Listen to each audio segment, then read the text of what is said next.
그날 장례식장에는 곡소리가 없었습니다. 향 냄새에 자욱한 낡은 홀 안에 문상객들의 흐느낌 대신 거친 웃음소리가 가득 울려 퍼지고 있었습니다. 고인의 영정사진 앞에서 죽은 사람을 애도하기는커녕 술을 돌리며 서로 등을 치는 사내들. 덩치 좋은 부하들이 때로 몰려들어 조문객들의 팔을 잡아 끌어내고 있었고, 겁에 질린 친척들은 반항 한마디 못한 채 장례식장 문 밖으로 내몰리고 있었습니다. 맨 앞에서 그 꼴을 지휘하는 사내, 황철구. 이 동네에서 그의 이름을 모르는 사람은 없었습니다. 그리고 그를 무서워하지 않는 사람도 없었습니다. 황철구가 천천히 걸어가더니 제사상을 발로 걷어찼습니다. 과일이 굴러떨어지고 촛불이 꺼지고 영정사진이 바닥으로 쏟아졌습니다. 그는 그 사진을 발밑에 밟으며 홀 안에 남아있던 마지막 사람을 향해 고개를 돌렸습니다. 구석에서 한 여자가 무릎을 꿇고 조용히 절을 올리고 있었습니다. 검은 상복, 단정하게 빗어넘긴 머리, 두 손을 가지런히 모은 채 주변의 소란을 전혀 듣지 못하는 사람처럼 그저 아버지의 영정을 향해 움직이지 않고 앉아 있었습니다. 황철구가 씩 웃으며 다가갔습니다. 야, 이거 봐라. 딸내미가 아직 남아있네. 그리고 아무런 망설임도 없이 여자의 뺨을 손바닥으로 후려쳤습니다. 찰싹. 소리가 홀 전체에 울렸습니다. 그 자리에 있던 부하들이 낄낄거렸고 황철구는 여자의 얼굴 앞에 몸을 굽히며 낮고 비열하게 속삭였습니다. 네 애비가 내 대신 감옥 가서 번 돈 내가 다 썼다. 고마운 줄 알아라. 여자는 움직이지 않았습니다. 볼이 빨갛게 달아오른 채로 눈을 내리깐 채로 단 한마디도 하지 않았습니다. 그때 바닥에 쏟아진 영정사진의 유리 조각들이 눈에 들어왔는지 여자가 조용히 손을 뻗어 깨진 유리 위에서 사진을 집어들기 시작했습니다. 맨손으로. 유리가 손바닥을 파고들어 붉은 피가 번져나왔지만 여자는 멈추지 않았습니다. 황철구가 그 모습을 보며 다시 한번 웃었습니다. 그 웃음이 채 가시기도 전이었습니다. 여자가 천천히 고개를 들었습니다. 눈이 마주쳤습니다. 황철구는 그 순간 자신도 모르게 한 발 물러섰습니다. 왜인지는 설명할 수 없었습니다. 여자의 눈에서 눈물도 없었고 분노도 없었습니다. 그저 무언가 달랐습니다. 살면서 한 번도 본 적 없는 종류의 눈빛이었습니다. 폭풍이 오기 직전 바다가 너무 고요해지는 것처럼. 여자가 피 묻은 손으로 아버지의 사진을 품에 안으며 조용히 말했습니다. 손님들 가실 시간이 다 됐네요. 아버지의 장례식장에서 딸은 울지 않았습니다. 저 눈빛은 두려움이 아니었습니다. 그렇다고 분노도 아니었습니다. 대체 이 여자는 누구이고 무엇을 기다리고 있는 걸까요? 지금부터 그 이야기가 시작됩니다. 본격적인 이야기 시작 전, 지금 어디서 듣고 계시나요? 전라도에서 듣고 계신지, 경상도에서 듣고 계신지, 서울이나 경기도에서 듣고 계신지, 듣고 계신 곳을 꼭 댓글로 남겨주세요. 늘 행운이 함께 하시길 기도할게요. 자, 이야기 시작합니다. 황철구가 물러선 건 딱 1초였습니다. 그는 곧 그 순간을 잊기로 한 것처럼 다시 실실 웃으며 부하들을 향해 턱짓을 했고 우르르 몰려든 사내들이 장례식장 홀을 완전히 장악했습니다. 누군가는 조화를 발로 걷어차며 쓰레기통에 처박았고 누군가는 제단 위에 올라앉아 다리를 흔들며 담배에 불을 붙였습니다. 돌아가신 분의 영정사진이 비스듬하게 기울어진 채 그 꼴을 내려다보고 있었습니다. 수지는 그 자리에서 일어나지 않았습니다. 바닥에 무릎을 꿇은 채 아버지의 사진을 두 손으로 붙들고 눈을 감았습니다. 뺨에서는 아직 열기가 가시지 않았고 손바닥의 유리 상처에서 흘러내린 피가 사진 모서리를 붉게 물들이고 있었지만 수지는 입술 하나 달싹이지 않았습니다. 참는 것처럼 보였을 겁니다. 그 자리에 있던 사람이라면 누구라도 그렇게 생각했을 겁니다. 겁에 질려 웅크린 여자, 힘없이 굴복한 딸. 하지만 수진의 눈 안쪽에서는 전혀 다른 무언가가 천천히 켜지고 있었습니다. 황철구가 다시 걸어왔습니다. 이번에는 구두 끝으로 수진의 무릎 옆 바닥을 툭툭 건드리며 마치 길가의 돌덩이를 대하듯 내려다봤습니다. 야, 일어나. 사람이 말을 하잖아. 수진은 천천히 눈을 떴습니다. 서류 가져왔냐? 도장은? 수진이 대답하지 않자 황철구의 눈이 가늘어졌습니다. 그는 뒤를 돌아보며 부하 하나에게 손짓했고 덩치 좋은 사내가 성큼성큼 걸어와 수진의 머리채를 움켜쥐고 억지로 얼굴을 들어올렸습니다. 이 미친년이 어딜 쳐다봐? 황철구의 구둣발이 허공을 가르며 수진의 얼굴로 향해 들어왔습니다. 퍽! 수진의 몸이 옆으로 쓰러졌습니다. 홀 안에 있던 부하들이 아무 일도 아닌 것처럼 킥킥거렸고 바깥 복도에서 그 소리를 들은 친척 몇이 고개를 들었다가 이내 외면했습니다. 저 사람들에게 맞서면 어떻게 되는지 이 동네 사람들은 오래전부터 몸으로 알고 있었으니까요. 복도에서 사람들이 하나둘 사라지기 시작했습니다. 누군가는 뒷문으로 빠져나갔고 누군가는 화장실로 몸을 피했습니다. 상복을 입은 친척 아주머니 한 명이 발을 동동 구르다가 결국 돌아서고 말았습니다. 저들에게 맞설 수 있는 사람은 이 장례식장 안에 아무도 없었으니까요. 아무도 없다고 생각했습니다. 수지는 바닥에 쓰러진 채 잠시 숨을 골랐습니다. 입안에서 피맛이 돌았습니다. 옆구리가 욱신거렸습니다. 그리고 눈앞에 아버지의 사진이 다시 보였습니다.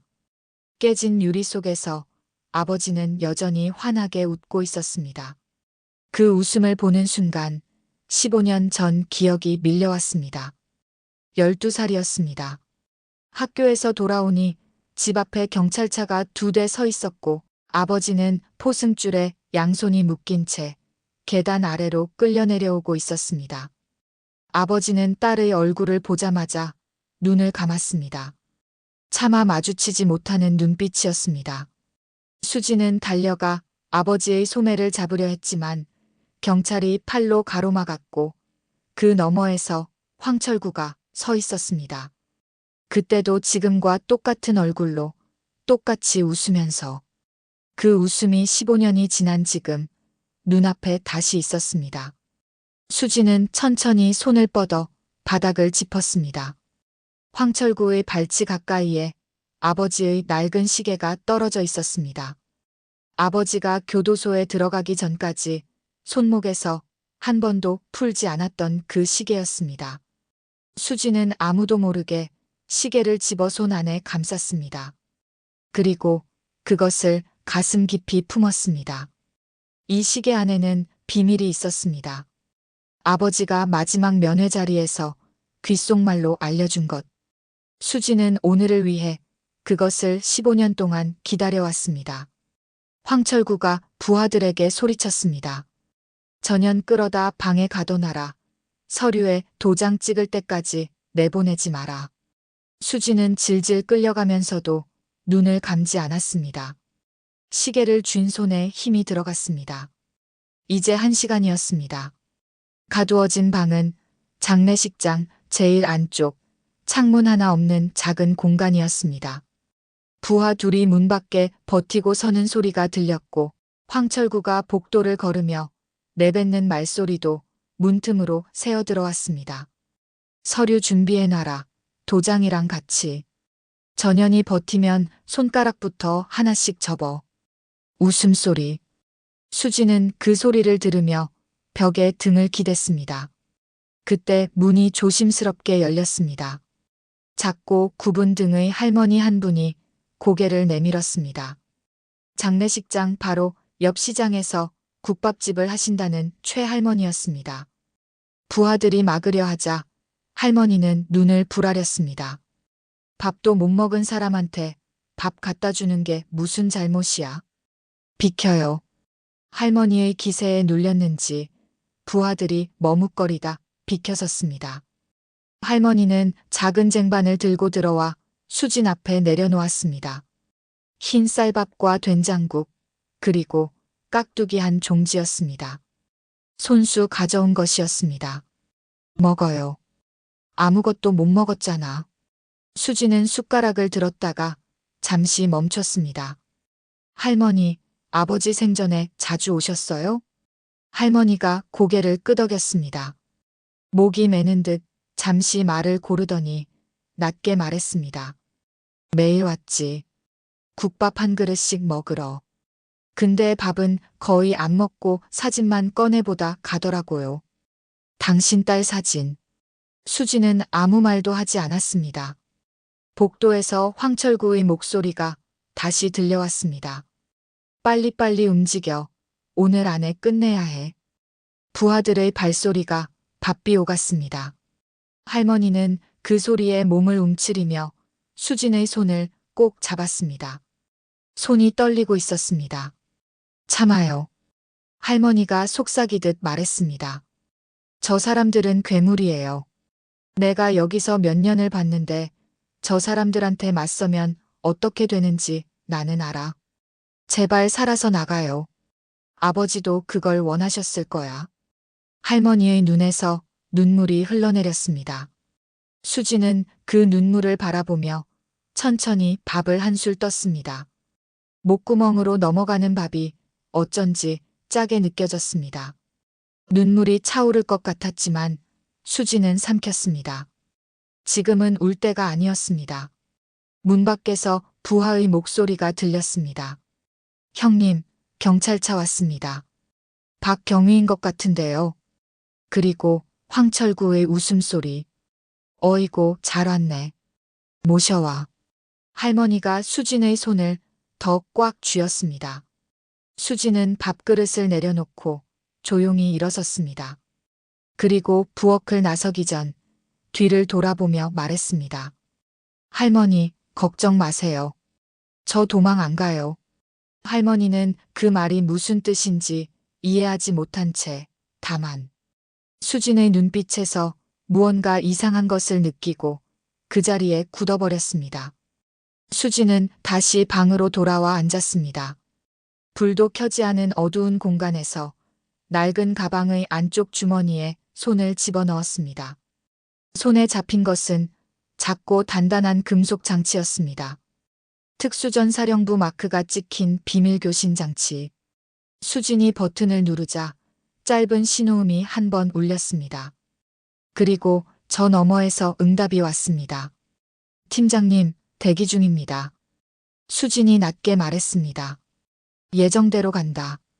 변경 없음. 교신을 끊고 수진은 가방을 닫았습니다.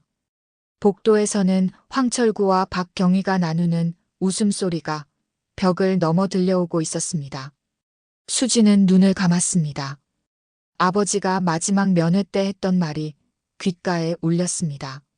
수진아, 넌 총칼보다 강한 사람이 되어야 한다. 참는 것이 아니었습니다.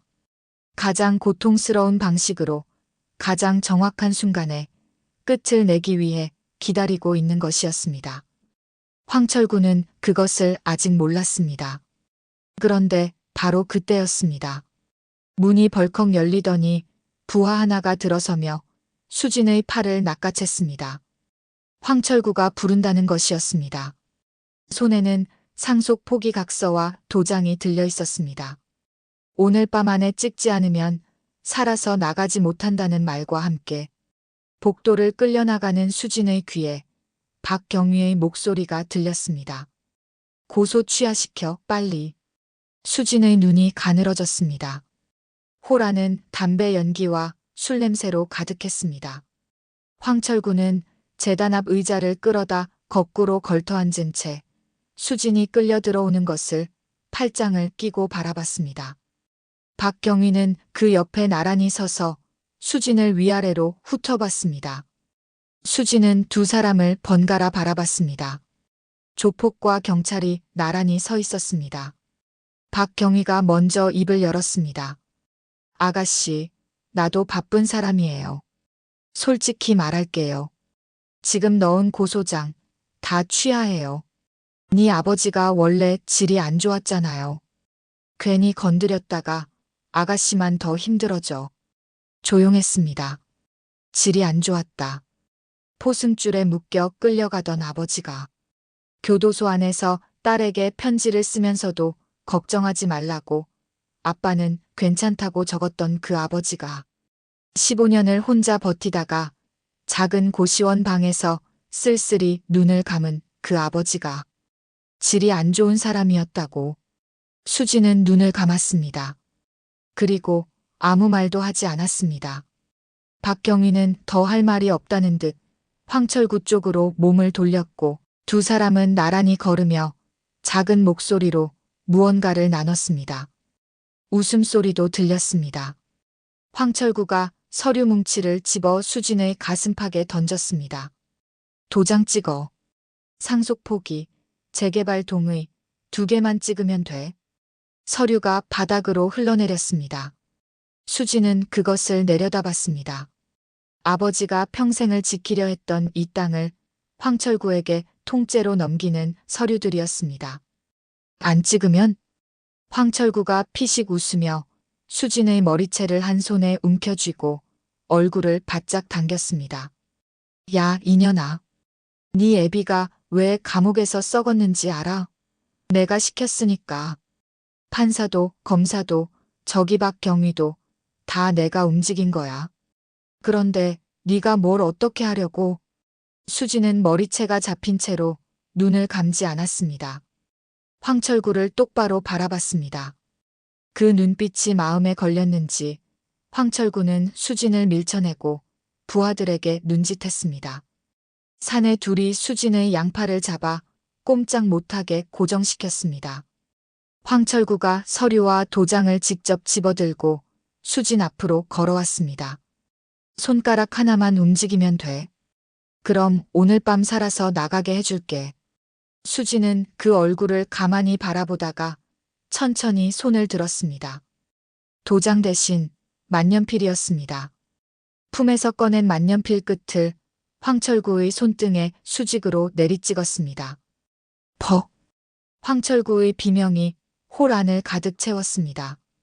수진은 그 틈에 양팔을 잡고 있던 부하 둘의 손목을 각각 꺾어 바깥으로 틀어냈습니다. 낮고 짧은 비명 2개가 연달아 터졌습니다. 홀 안의 모든 사람이 굳어버렸습니다. 황철구가 손을 부여잡은 채 떨리는 눈으로 수진을 봤습니다. 수진은 흐트러진 머리카락 하나 없이 똑바로 서 있었습니다. 덩치 좋은 사내들이 아무도 먼저 움직이지 못했습니다. 딱 2초였습니다. 황철구가 소리를 질렀습니다. 인연 봐라. 애들아, 연장 챙겨라. 부하들이 달려들었고 수진은 가장 가까이 있던 사내를 향해 몸을 낮추며 돌진했습니다. 화분이 날았고 상이 뒤집어졌으며 사내 셋이 연달아 바닥으로 쓰러졌습니다. 하지만 숫자가 너무 많았습니다. 결국 수진은 다시 제압당해 바닥으로 눌렸습니다. 황철구가 피를 닦으며 걸어왔습니다. 특수부대 출신이라더니 별것 없네. 수진은 바닥에 눌린 채 고개를 들어 황철구를 봤습니다. 눈빛은 변하지 않았습니다.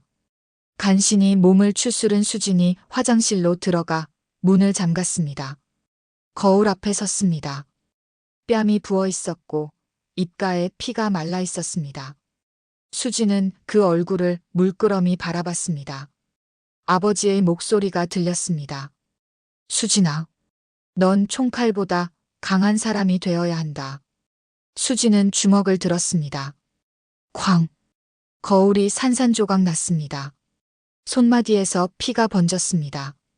깨진 거울 파편 속에 자신의 눈이 비쳤습니다. 달라져 있었습니다.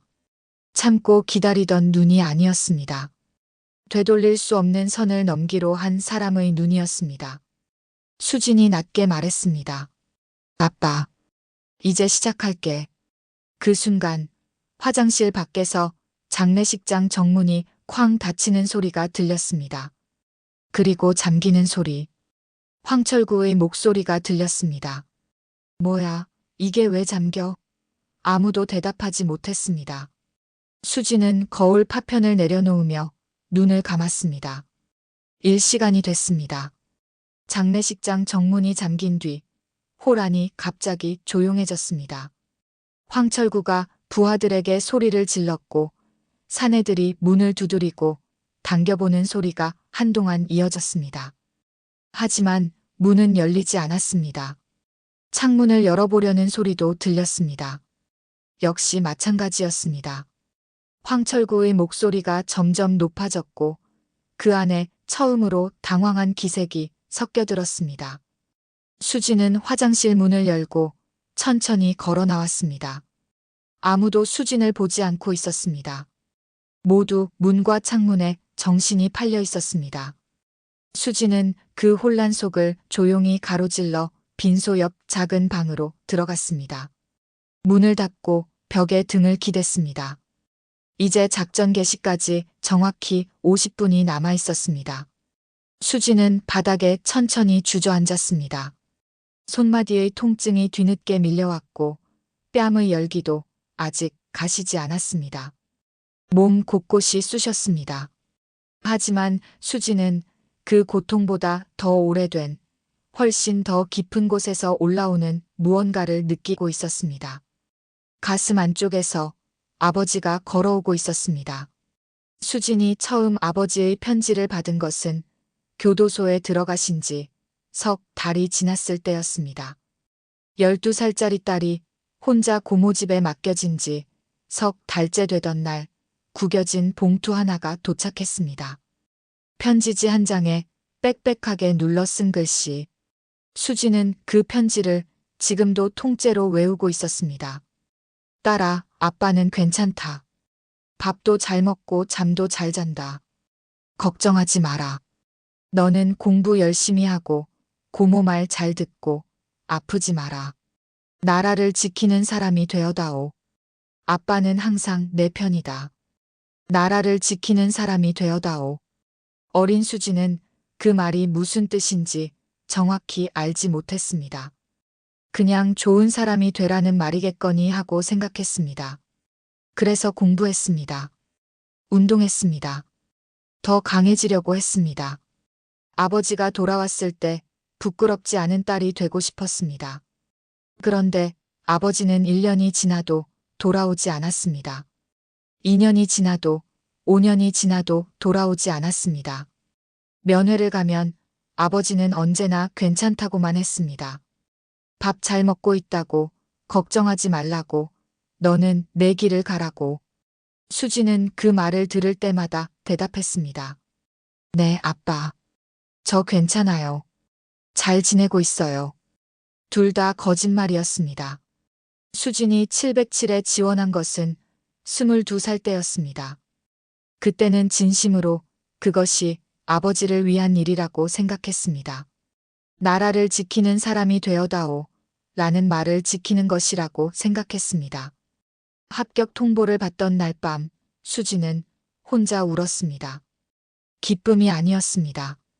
아버지에게 당장 전화해서 합격했다고 말하고 싶었는데 면회 날이 아니면 연락이 닿지 않았습니다. 그 기쁨을 전할 사람이 아무도 없었습니다. 임관식 날이었습니다. 군복을 입고 단상에 올라서는데 관중석 맨 뒤쪽에서 누군가의 시선이 느껴졌습니다. 수지는 고개를 돌렸습니다. 멀어서 얼굴이 보이지 않았습니다. 하지만 알 수 있었습니다. 체형으로 서 있는 방식으로, 그리고 이유 없이 가슴이 뜨거워지는 그 느낌으로. 수지는 그쪽을 향해 차려 자세를 더 똑바로 세웠습니다. 식이 끝나고 뒤를 돌아봤을 때 그 자리는 비어 있었습니다. 나중에 알았습니다. 아버지가 면회날 잠깐 외출 허가를 받아 먼 발치에서 지켜봤다는 것을. 가까이 오지 않은 것은 군복 입은 딸 옆에 수의 같은 수감자 복장으로 서고 싶지 않았기 때문이라는 것을. 그 이야기를 전해준 사람은 아버지와 같은 방을 쓰던 수감자였고, 수지는 그 말을 듣고 처음으로 아버지 앞에서 울지 않고 혼자 있는 자리에서 엉엉 울었습니다. 아버지는 딸의 임관식을 보면서도 곁으로 다가오지 못했습니다. 그것이 수진의 가슴 안에 15년 동안 박혀있던 가시였습니다. 수진은 천천히 가방을 열어 아버지의 낡은 지갑을 꺼냈습니다. 아까 시계를 집을 때 함께 주운 것이었습니다. 지갑 안쪽 투명 칸에 무언가가 들어있었습니다. 수진은 그것을 꺼냈습니다. 사진이었습니다. 수진의 군복 사진이었습니다. 임관식 날 찍힌 공식 사진. 원래는 훨씬 선명하고 깨끗했을 텐데 너무 오래 꺼내보고 다시 넣기를 반복했는지 모서리가 너덜너덜하게 달아 있었고 중간 부분은 접히고 또 접혀주름이 깊게 패여 있었습니다. 수진의 얼굴 부분만 유독 더 낡아 있었습니다. 그 부분을 손가락으로 가장 많이 쓸어봤다는 뜻이었습니다. 수진은 사진을 오래 바라봤습니다. 아버지는 고시원 방 한 칸에서 살면서도 변변한 식사 한 끼 못 드시면서도 이 사진 하나를 지갑에 넣고 다니셨던 것입니다. 매일 꺼내 보셨을 것입니다. 국밥집 할머니가 말했듯이 밥은 거의 안 드시고 사진만 꺼내보다 가셨을 것입니다. 수지는 사진을 두 손으로 감쌌습니다. 눈물이 차올랐습니다. 이번에는 참지 않았습니다. 소리 없이 조용히 눈물이 흘러내렸습니다. 아버지가 평생 말하지 않았던 것들이 이 낡은 사진 한 장에 다 담겨 있었습니다. 보고 싶었다는 말, 미안하다는 말, 자랑스럽다는 말, 한 번도 입 밖에 내지 못했던 그 말들이 전부. 홀 안에서 황철구의 목소리가 또 들려왔습니다. 수진이 눈물을 닦았습니다. 그리고 사진을 지갑에 다시 넣으며 낮게 말했습니다. 아빠, 이제 국가 말고 아빠를 위해 싸울게. 바로 그 순간이었습니다. 교신 장치에서 짧은 신호음이 울렸습니다. 수진이 장치를 들자 낮은 목소리가 들려왔습니다. 팀장님, 외곽 준비 완료됐습니다. 이제 20분입니다. 수진은 눈물 자국이 채 마르지 않은 얼굴로 대답했습니다. 알았다. 그리고 가방을 닫으며 천천히 일어섰습니다. 아버지의 시계를 손목에 찼습니다. 15년 만에 처음으로 아버지의 시계가 손목에 닿는 느낌은 생각보다 무거웠습니다. 차갑고 낡고 유리에 흠집이 가득한 시계였습니다. 군용 시계처럼 튼튼하지도 않았고 명품처럼 매끄럽지도 않았습니다. 그냥 오래된 시계였습니다. 그런데 손목에 차는 순간 수지는 이상하게도 몸이 가라앉는 느낌이 들었습니다. 흔들리지 않는 무게감.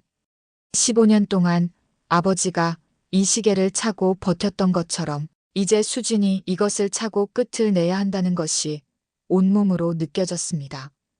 수진은 천천히 방문을 열었습니다. 복도는 여전히 어수선했습니다. 황철구의 부하들이 삼삼오오 모여 잠긴 문을 두드리거나 창문을 흔들어 보고 있었고 황철구는 홀 중앙에서 전화기를 귀에 붙인 채 누군가에게 고함을 지르고 있었습니다. 이 건물 관리자 당장 불러와. 열쇠 없으면 부수면 되잖아. 하지만 아무것도 해결되지 않고 있었습니다. 당연했습니다. 이 건물의 잠금 장치는 지금 이 순간 수진의 팀이 외부에서 완전히 통제하고 있었으니까요. 수진은 그 혼란 속을 아무도 모르게 가로질러 장례식장 뒷뜰로 이어지는 쪽문을 밀었습니다. 찬 공기가 얼굴을 때렸습니다. 뒷뜰은 좁고 어두운 공간이었습니다. 담장 하나를 사이에 두고 바깥 골목과 맞닿아 있었는데 그 담장 아래쪽에 검은 세단 2대가 조용히 세워져 있었습니다. 엔진 소리도 없었고 불빛도 없었습니다. 그냥 거기 있었습니다. 마치 처음부터 그 자리에 있었던 것처럼. 세단의 문이 열렸습니다. 먼저 내린 것은 짧은 머리에 체구가 단단한 젊은 여자였습니다. 수진보다 67살은 어려 보였지만 움직이는 방식이 달랐습니다. 민간인의 움직임이 아니었습니다. 그 뒤로 남자 셋이 연달아 내렸고 마지막으로 내린 사람은 머리가 희끗한 중년 남자였습니다. 수진이 부대에 있을 때 직속 후임이었던 사람이었습니다. 팀장님. 그가 수진 앞에 서서 짧게 말했습니다. 목소리가 낮고 차분했습니다. 다들 왔어? 6명 전원 대기 중입니다. 외곽 2명은 이미 옥상에 올라가 있고 나머지는 여기 있습니다. 수진은 고개를 끄덕이며 그들의 얼굴을 하나씩 훑었습니다. 전부 수진이 707에 있을 때 함께 뛰었던 사람들이었습니다. 저녁 후에도 연락을 이어온 사람들. 수진이 이날을 준비하면서 가장 먼저 전화를 걸었던 사람들이었습니다. 아무도 망설이지 않았습니다.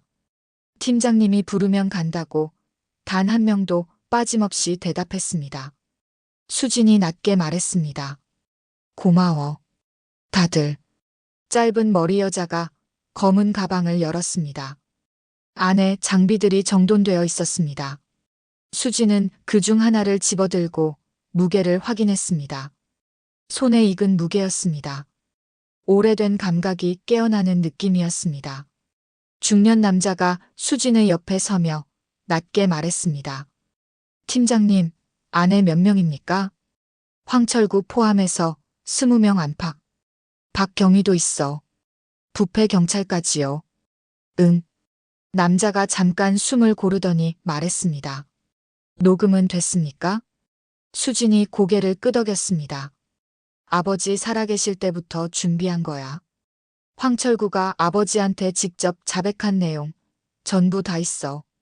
아버지를 모함한 것, 대신 감옥 보낸 것, 그 대가로 땅과 사업체를 빼앗은 것. 오늘 저 안에서 전부 틀 거야. 남자가 천천히 고개를 끄덕였습니다. 그리고 더 이상 묻지 않았습니다. 수진은 다시 뒤뜰 쪽문 쪽으로 몸을 돌렸습니다. 홀 안에서 황철구의 목소리가 또 들려오고 있었습니다. 이번에는 박경희에게 소리를 지르는 것 같았습니다.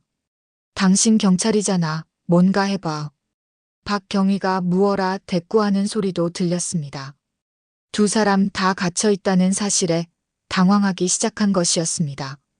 수진이 쪽문에 손을 얹으며 팀원들을 돌아봤습니다. 들어가면 황철구 신변은 내가 직접 처리한다.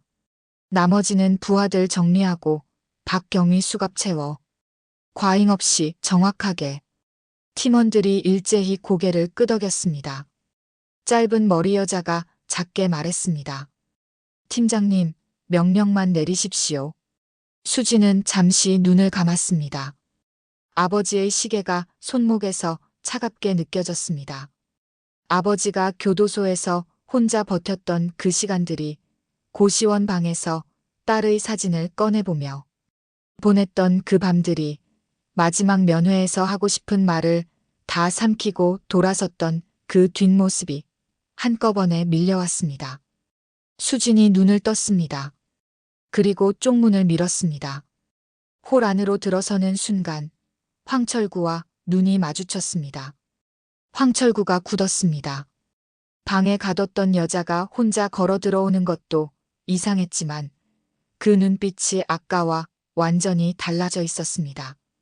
아까까지의 수지는 맞고 끌리고 눌리는 사람이었습니다. 지금 걸어 들어오는 수지는 달랐습니다. 황철구가 먼저 입을 열었습니다. 야, 전현 어떻게 나왔어? 문 잠갔잖아. 아무도 대답하지 못했습니다. 수지는 홀 중앙에 멈춰서서 황철구를 바라봤습니다. 그리고 상복 소매를 천천히 걷어올리기 시작했습니다. 왼쪽 팔뚝이 드러났습니다. 흉터들 사이에 숫자가 새겨져 있었습니다. 황철구의 눈이 가늘어졌습니다. 그 순간 뒤뜰 쪽문이 다시 열리면서 팀원들이 하나둘 홀 안으로 들어섰습니다.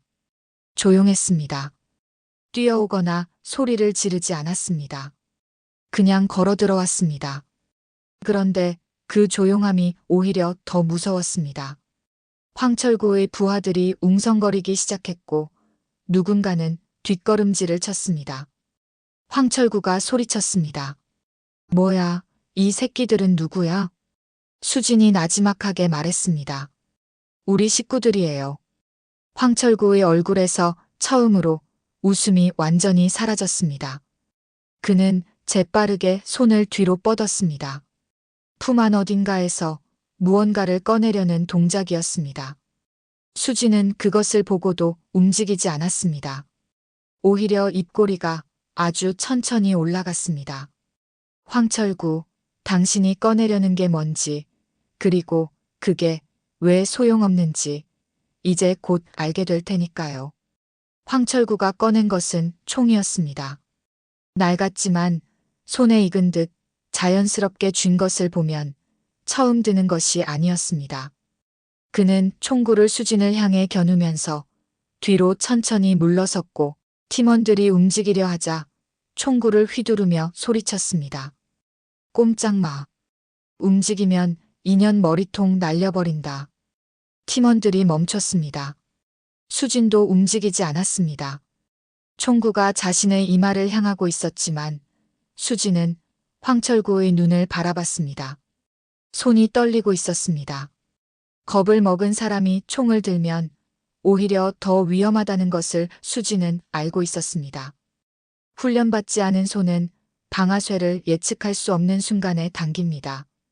황철구가 부하들에게 소리쳤습니다. 뭐 하고 있어? 저것들 잡아. 부하들이 다시 움직이기 시작했습니다. 숫자는 여전히 수진의 팀보다 훨씬 많았습니다. 칼을 꺼낸 사내도 있었고 강목을 집어든 사내도 있었습니다.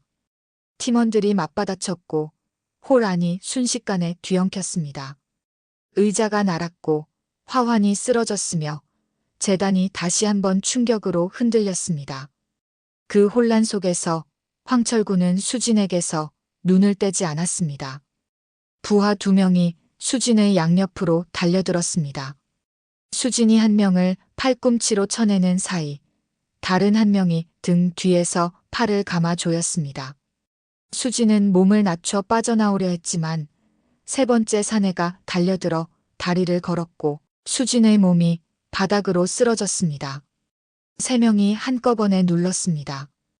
팀장님, 팀원 하나가 소리쳤지만 자신도 2명에게 붙잡혀 있었습니다. 홀 안의 전세가 다시 기울기 시작했습니다. 숫자의 차이는 어쩔 수 없었습니다. 훈련된 6명이 훈련되지 않은 20명을 상대하는 것, 좁은 실내에서는 생각만큼 쉽지 않았습니다. 황철구가 천천히 수진에게로 걸어왔습니다. 바닥에 눌린 수진의 머리채를 잡아 올렸습니다. 그리고 총구를 이마에 바짝 갖다 댔습니다. 특수부대, 네가 총보다 빠를 것 같냐? 수진은 눈을 감지 않았습니다. 칼을 든 사내가 다가와 수진의 상복 소매를 그어냈습니다.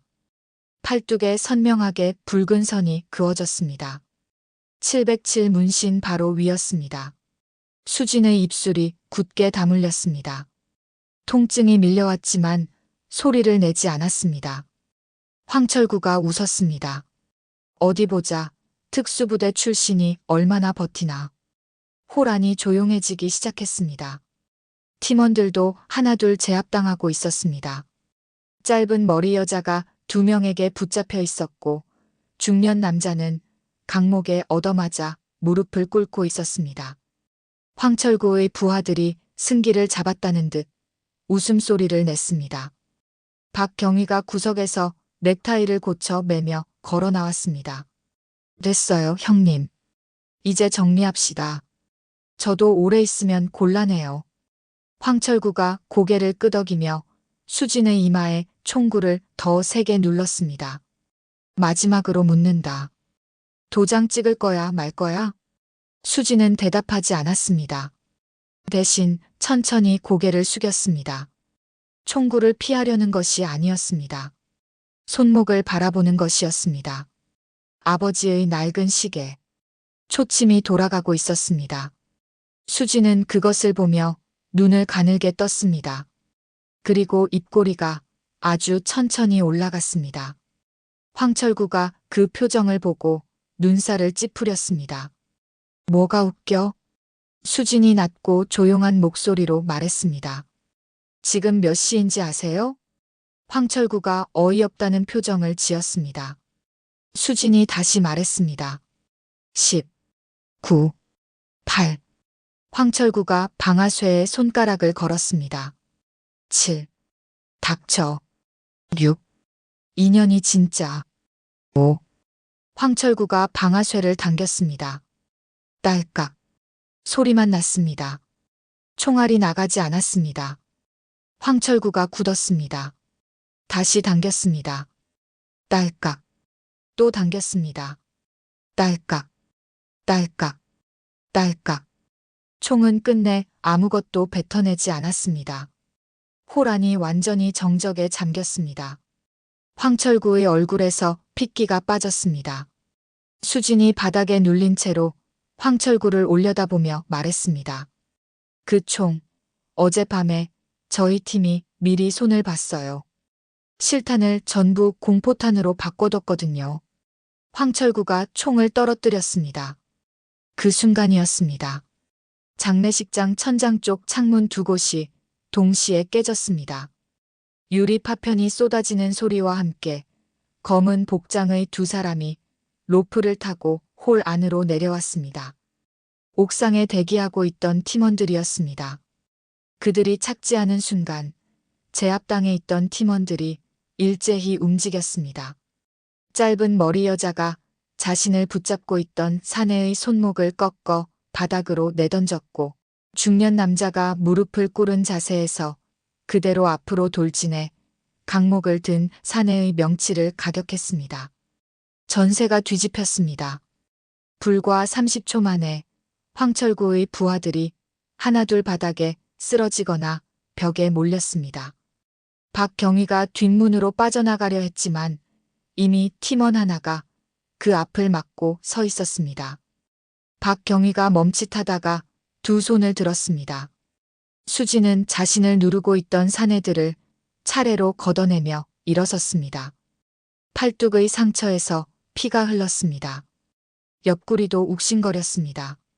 하지만 수지는 그것을 느끼지 못하는 사람처럼 천천히 몸을 세웠습니다. 그리고 쓰러진 부하들 사이에서 혼자 뒷걸음질 치고 있는 황철구를 바라봤습니다. 황철구의 등이 벽에 닿았습니다. 더 물러설 곳이 없었습니다. 수진이 한 걸음씩 걸어갔습니다. 급하지 않게, 서두르지 않게 15년 동안 기다려온 사람처럼 천천히 황철구가 떨리는 목소리로 말했습니다. 야, 잠깐만. 얘기하자. 내가 잘못했다, 알겠어. 돈으로 해결하자. 얼마든지. 수진이 멈춰섰습니다. 그리고 아무 말도 하지 않은 채 장례식장 한쪽 벽에 달린 스피커를 손가락으로 가리켰습니다. 팀원 하나가 작은 장치를 꺼내 버튼을 눌렀습니다. 스피커에서 소리가 흘러나오기 시작했습니다. 처음에는 잡음이었습니다. 그 다음은 목소리였습니다.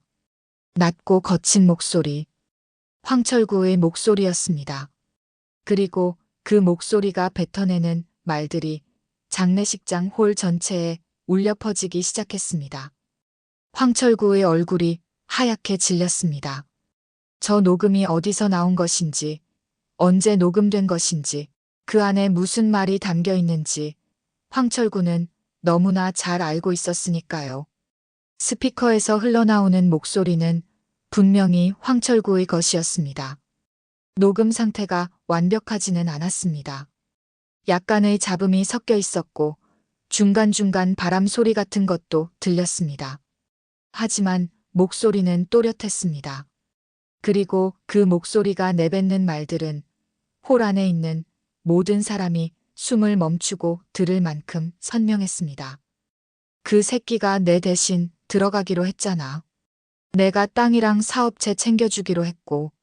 근데 내가 왜 줘? 안 주면 그만이지. 감옥에서 나온 놈이 나한테 어떻게 할 거야? 잠깐의 침묵이 흘렀습니다. 그리고 다시 황철구의 목소리가 이어졌습니다. 억울하면 신고하든가. 근데 신고해봤자야. 판사도 내 편이고, 검사도 내 편이고, 경찰서장도 내 편인데. 그 새끼 평생 내 발밑에서 기어다니다 죽는 거지 뭐. 녹음이 멈추지 않았습니다.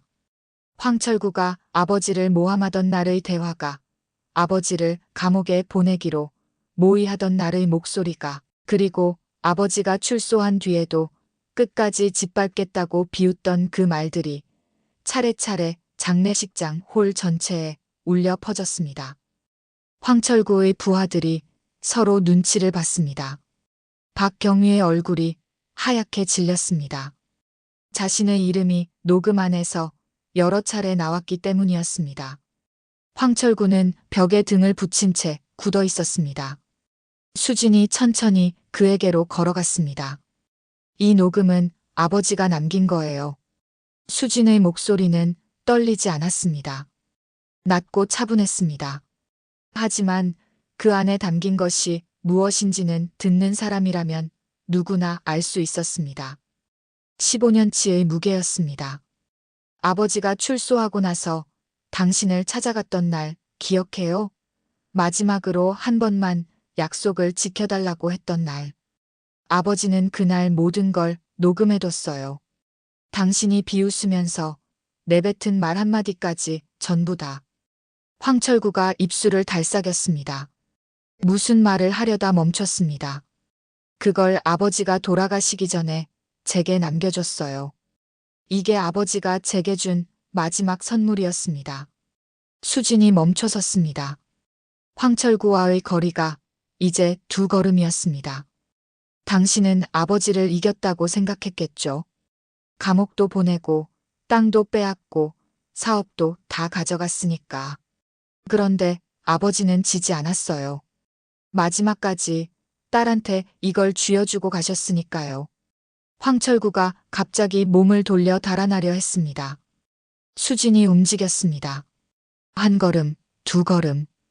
황철구의 어깨를 잡아 돌리는 순간 수진의 오른손이 황철구의 팔을 비틀었습니다. 방향을 꺾고 각도를 누르고 관절이 버틸 수 있는 한계를 정확하게 넘어서는 힘이 가해졌습니다. 황철구의 무릎이 꺾였습니다. 비명이 터졌습니다. 수진은 그 상태로 황철구의 몸을 끌었습니다. 아버지의 영정사진 앞이었습니다. 수진이 황철구의 머리채를 잡고 영정을 향해 고개를 숙이게 했습니다. 황철구가 버텼습니다. 수진이 무릎을 더 꺾었습니다. 황철구가 신음을 내뱉으며 결국 무릎을 꿇었습니다. 홀 안이 완전히 조용해졌습니다. 스피커에서는 아직도 녹음이 흘러나오고 있었습니다. 황철구의 목소리가 자신이 저지른 일들을 자랑하듯 떠들어대던 그 목소리가 아버지의 영정사진 앞에서 울려 퍼지고 있었습니다. 수진이 황철구의 귀 옆에 낮게 말했습니다. 아버지한테 절해요. 황철구가 이를 갈며 고개를 들려 했습니다. 수진이 머리채를 더 세게 잡아내렸습니다. 절하라고요. 황철구의 이마가 바닥에 닿았습니다. 수진은 그 자리에서 1걸음 물러섰습니다. 그리고 아버지의 영정을 바라봤습니다. 영정 속 아버지는 수진이 기억하는 것보다 훨씬 젊은 얼굴로 웃고 있었습니다. 교도소에 들어가기 전, 아직 이 모든 일이 벌어지기 전의 얼굴이었습니다. 수진의 눈이 뜨거워졌습니다. 그때 홀 바깥에서 소리가 들렸습니다. 경찰차 사이렌이었습니다. 한 대가 아니었습니다. 여러 대였습니다. 팀원 중 하나가 미리 연락해둔 수사 검사팀이 도착한 것이었습니다. 황철구와 연결되지 않은, 오랫동안 이 사건을 들여다보던 사람들이었습니다. 장례식장 정문이 바깥에서 열리는 소리가 들렸고 발소리들이 쏟아져 들어왔습니다. 황철구의 부하들이 하나둘 두 손을 들었습니다. 박경희가 뒷걸음질 치다가 이미 자리를 지키고 있던 수사관과 마주쳤습니다. 박경희가 무언가 말하려 했지만 수사관은 그의 말을 듣지 않고 수갑을 꺼냈습니다. 찰칵 소리가 났습니다. 박경희의 얼굴이 일그러졌습니다. 황철구도 수갑이 채워졌습니다. 수사관이 황철구를 일으켜 세우는 순간 황철구가 고개를 돌려 수진을 바라봤습니다. 눈 안에 무언가가 있었습니다. 분노인지 두려움인지 아니면 그 두 가지가 뒤섞인 것인지 알 수 없는 표정이었습니다. 수진은 그 눈을 똑바로 마주봤습니다. 황철구가 끌려나가면서 낮게 말했습니다. 아직 안 끝났어. 내 변호사들이 가만히 있지 않아. 수진이 대답했습니다. 녹음 파일은 이미 3군데 언론사에 전송됐어요. 그리고 검찰 특수부에도요. 변호사 선임하실 시간은 충분히 드릴게요. 황철구가 더 이상 말하지 않았습니다. 문이 닫혔습니다. 호란이 조용해졌습니다. 스피커에서 흘러나오던 녹음도 끝났습니다. 팀원들이 서로의 상처를 확인하며 조용히 움직이는 소리만 들렸습니다. 수진은 그 자리에 서서 아무것도 하지 않았습니다. 할 수가 없었습니다. 다리에 힘이 빠지는 느낌이 들었습니다. 수진은 천천히 주저앉았습니다. 아버지의 영정 앞에 아까 황철구가 강제로 무릎을 꿇었던 바로 그 자리에 수진이 스스로 무릎을 꿇었습니다. 그리고 두 손을 모아 이마를 바닥에 닿도록 깊이 절을 올렸습니다. 1번, 2번, 3번째 절을 올리는데 처음으로 소리가 났습니다. 수진이 우는 소리였습니다. 참으려 했지만 참아지지 않았습니다. 어깨가 흔들렸습니다. 목구멍에서 올라오는 것을 억누를 수가 없었습니다. 15년치 눈물이 한꺼번에 쏟아져 내렸습니다. 아버지 앞에서 수진은 처음으로 울었습니다. 얼마나 시간이 흘렀는지 몰랐습니다. 팀원들은 아무도 수진을 부르지 않았습니다. 그저 멀리서 조용히 기다렸습니다. 호란의 향이 어느새 다시 피워져 있었습니다. 누가 피웠는지 몰랐습니다. 그 향 냄새가 수진의 코끝에 닿는 순간 수진은 비로소 실감했습니다. 끝났다고. 아버지, 이제 정말 끝났다고. 8장. 새벽이 되어서야 장례식장이 조용해졌습니다. 수사관들이 마지막 조서를 마무리하고 나간 것이 자정을 넘긴 시각이었고 팀원들이 하나둘 짐을 챙겨 떠난 것은 그보다 조금 더 지나서였습니다. 중년 남자가 마지막으로 문가에 서서 수진을 향해 돌아봤습니다. 무슨 말을 하려다 그냥 고개를 한번 숙이고 나갔습니다.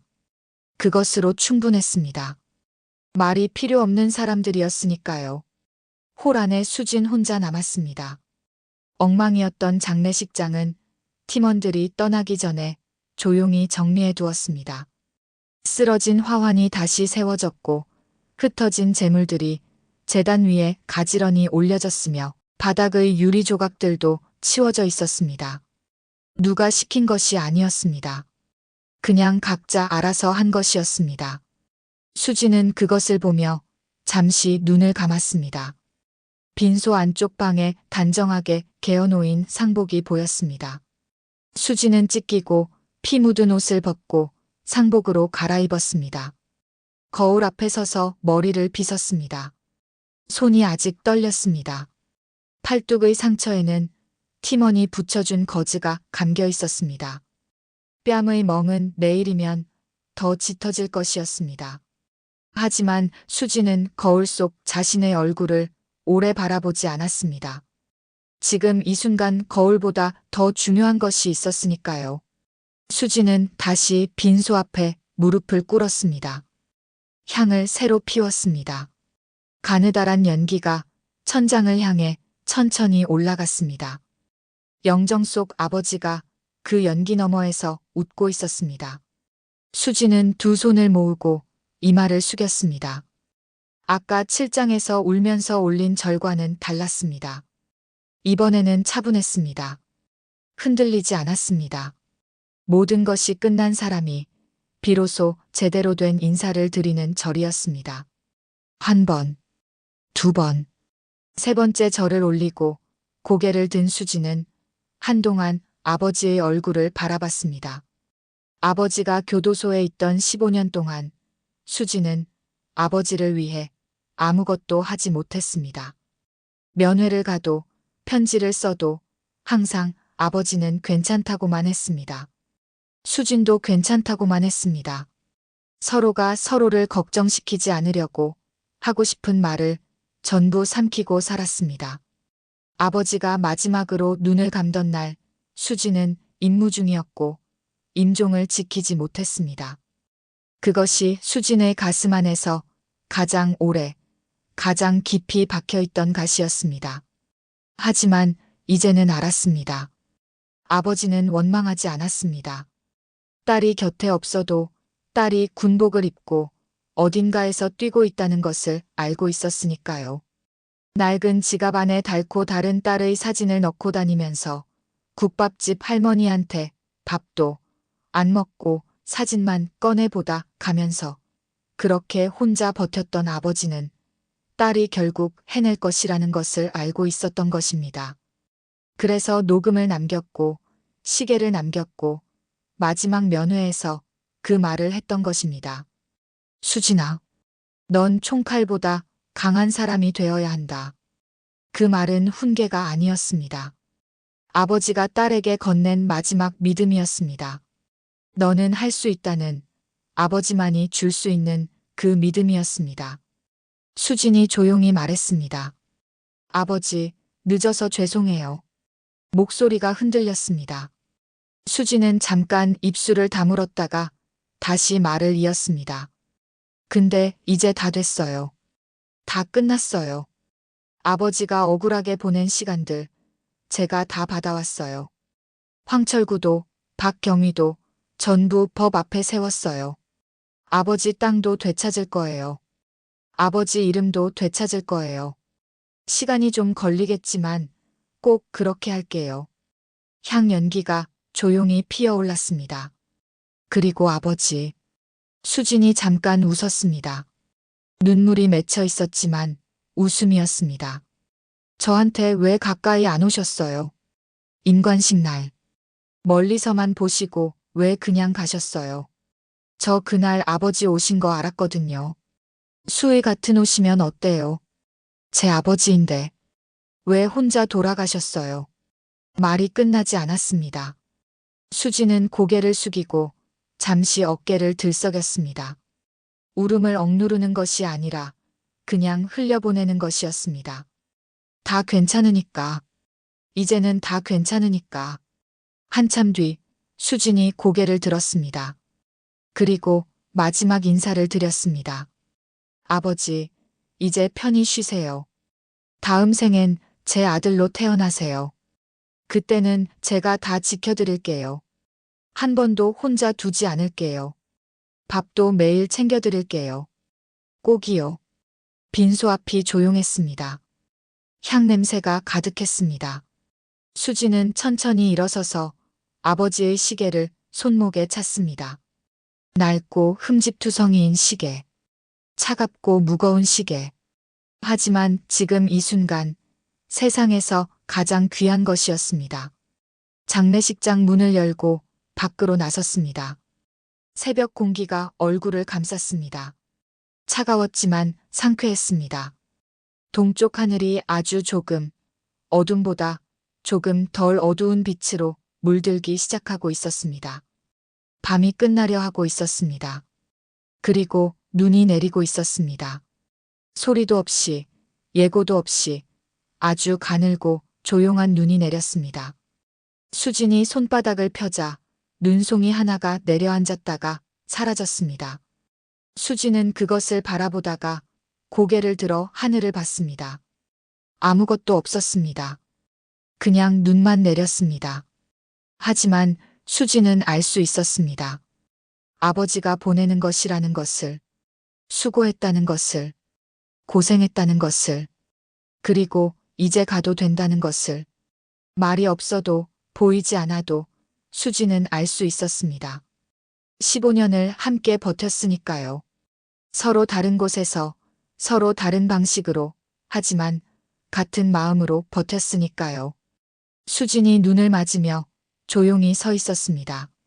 한참 뒤 수진이 돌아서서 걷기 시작했습니다. 장례식장 골목을 빠져나와 큰 길로 이어지는 길이었습니다. 아직 차도 없고 사람도 없는 새벽길이었습니다. 발소리만 났습니다.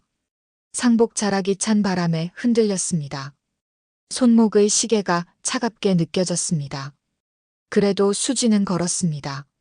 멈추지 않고 서두르지 않고 이제 막 새벽을 시작하는 사람처럼 한 걸음씩 걸었습니다. 이것이 수진의 이야기입니다. 아버지를 위해 15년을 기다린 딸의 이야기. 억울하게 빼앗긴 것들을 되찾은 이야기. 하지만 무엇보다 끝내 서로에게 전하지 못했던 말들을 마음속으로 주고받은 아버지와 딸의 이야기입니다. 우리 주변 어딘가에도 말하지 못한 채 혼자 버티고 있는 사람이 있을지 모릅니다. 오늘 하루 그 사람에게 먼저 말을 건네보시는 건 어떨까요? 들어주셔서 감사합니다. 오늘 이야기 정말 재밌었다면 꼭 댓글로 점수를 남겨주세요. 정말 재밌었다면 100점, 너무 재미없었다면 50점을 댓글로 남겨주세요. 복 많이 받으실 거예요.